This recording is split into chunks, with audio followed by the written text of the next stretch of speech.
araw po sa lahat. Ngayon po ay nandito po tayo sa Mangrove Resort kung saan ito ay matagpuan dito sa Bayog Island, Inaplanon, Iligan City. Ngayong araw ay ipapakita namin sa inyo ang ganda ng Mangrove Resorts dito sa Bayog Island.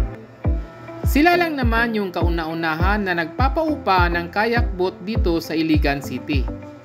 Sa halagang abot kaya ng ating bulsa ay masusubukan nyo na ang pagsakay sa kanilang kayak boat sa loob ng 1 oras.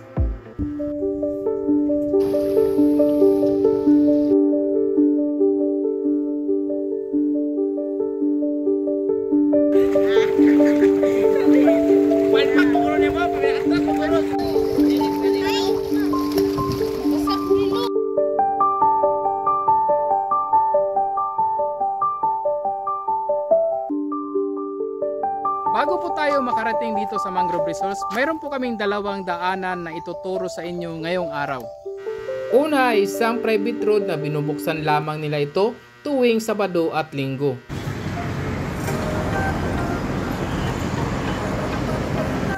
Mula po dito ay aabot lamang ng 2 to 3 minutes na biyahe papunta sa Mangrove Resorts.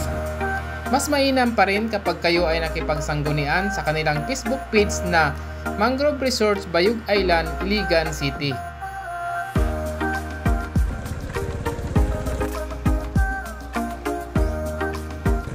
Di po kalayuan dito ay matatanaw na natin ang isang napakagandang tanawin dito sa Bayog Island. Isang lugar na napakainam puntahan kapag nais nyo mag-relax kasama ang inyong pamilya. Tahimik at napakasariwang hangin ang inyong malalanghap mula po sa dagat. Dito makikita po natin ang isang napakahabang boardwalk na pwede nating puntahan at lasapin natin ang sariwang hangin mula sa dagat.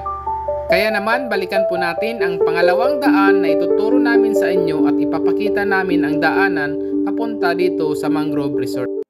Mula po dito sa National Highway ay aabot lamang po ng 5 to 7 minutes na biyahe.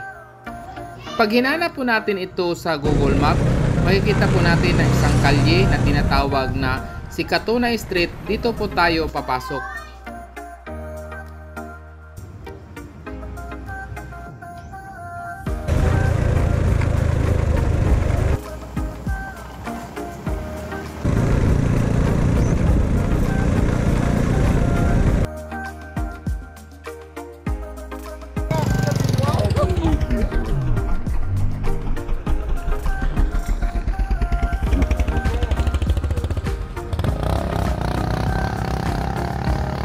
Sa mga magtatanong kung magkano yung kanilang rate sa kanilang bahay kubo at cottages, ang bahay kubo po ay nagkakahalaga ng 1,000.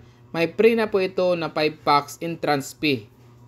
Samantalang sa kanilang cottages ay mayroon po silang tag 500, 200 at 300. Mayroon naman po silang ino-offer na promo. Kapag kinuha nyo po ang 3 table, may free na po kayo na 10 packs entrance fee.